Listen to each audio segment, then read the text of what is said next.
Et yo tout le monde, c'est Captain. On se retrouve pour une nouvelle vidéo sur FIFA 20 Ultimate Team où je vais vous présenter mes petits conseils pour vous améliorer en FUT champion, pour faire de bons classements, surtout en cette période de fin de FIFA où les FUT champions sont plutôt tryhard avec les tots où on peut gagner beaucoup de joueurs.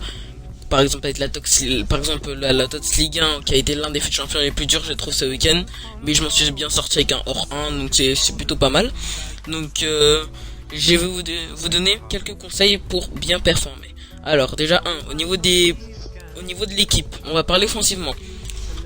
C'est bien d'avoir des joueurs qui ont au moins 4 ou 5 étoiles mauvais pied, par exemple Neymar que j'ai dans mon équipe que vous avez tout à l'heure, ou Youssef Attal.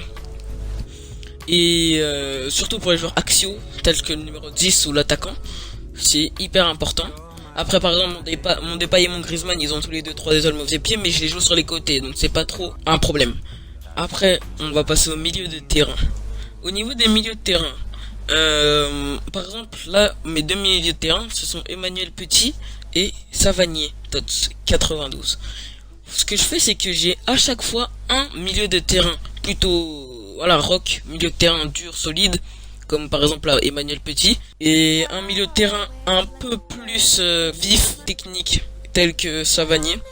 Savanier qui est un joueur très technique, à l'aise avec le ballon, contrairement un peu moins à Emmanuel Petit. Donc je trouve que ça c'est bien d'avoir une paire complémentaire comme ça. Je pense que c'est mieux que par exemple avoir deux joueurs extrêmement solides mais qui vont rien vous apporter quand même offensivement. Donc ça c'est sûr que pour moi c'est mieux. Surtout qui aime bien jouer avec la position, mais on reviendra sur les styles de jeu plus tard. Après on va partir sur les latéraux. Au niveau des latéraux, moi par exemple là j'ai Tagliafico Tots et Kenny Lala Tots. Donc par exemple Kenny Lala et Tagliafico, j'adore avoir des latéraux très offensifs parce que j'ai une tactique perso bien spéciale. Donc je vous la présenterai en vidéo si vous mettez un objectif de 5 likes. Et sous cette vidéo, je vous ferai une vidéo où je vous présenterai ma tactique perso. Là on voit Tagliafico et Lala que vous connaissez sûrement et qui sont des joueurs offensifs au niveau de l'apport offensif, mais qui sont quand même solides défensivement parce qu'avec les TOTS il y a eu des énormes cartes, vous le savez, même en regardant mon banc j'ai de très bons joueurs. Donc c'est surtout ça. Après au niveau de la défense centrale, j'ai toujours mon Upamecano 93 qui est quand même monstrueux, on va dire ça comme ça, parce que il a des stats incroyables. Il a une vitesse hors norme, défensivement c'est solide, très solide. Après sur le banc j'ai aussi Diego Carlos et Smalling, mais malheureusement qui ne rentrent pas dans le collectif.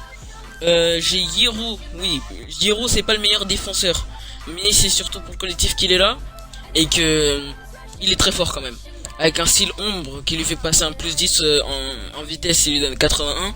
Moi je vous dis ça fait l'affaire en FUT champion, il faisait pas énormément prendre de vitesse. Et au goal, par exemple là dans mon équipe c'est Areola. Donc je vous conseille de prendre un gardien pas cher, ça sert à rien d'avoir des gardiens qui coûtent 100 000 crédits, 200 000 crédits.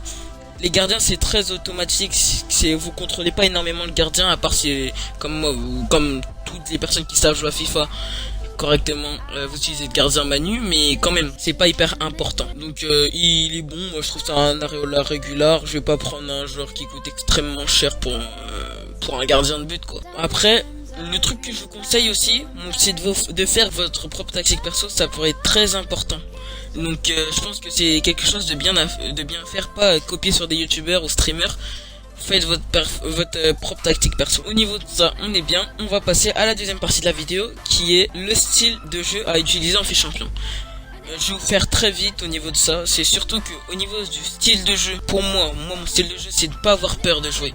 Je trouve qu'il y a certaines personnes en FUT champion qui jouent extrêmement bas et qui utilisent tout ce qui est défense auto, tout ce qui est bug du jeu. Je trouve pas que c'est un bon style de jeu. Après si ça marche pour vous tant mieux, mais c'est pas très beau à voir.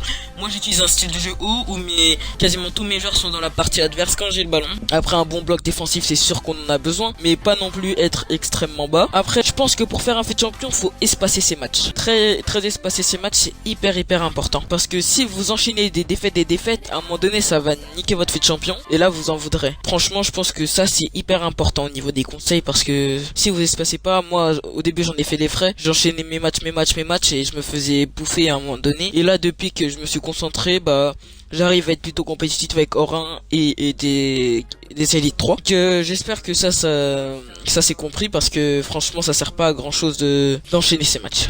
Après, le dernier point qu'on va voir, c'est au niveau de la rage. Toujours rester concentré, toujours. C'est juste ça. Malgré les défaites, les bugs. C'était le capitaine, je vous laisse. Ciao, abonnement, pouce bleu, vous connaissez.